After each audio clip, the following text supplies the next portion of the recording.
supreme spicy, we're going to use the supreme bread. And we have to toast it for 9 seconds in that vertical toaster.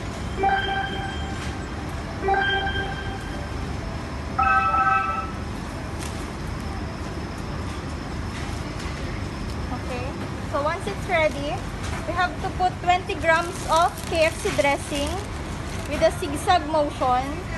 And then we have to put 20 grams of lettuce.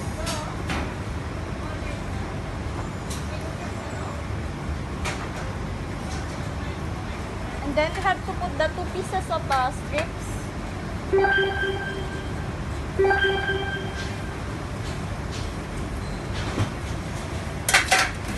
And then we have to put 1 piece of cheese.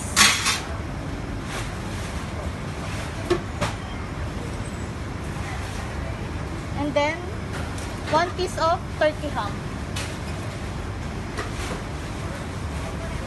Okay.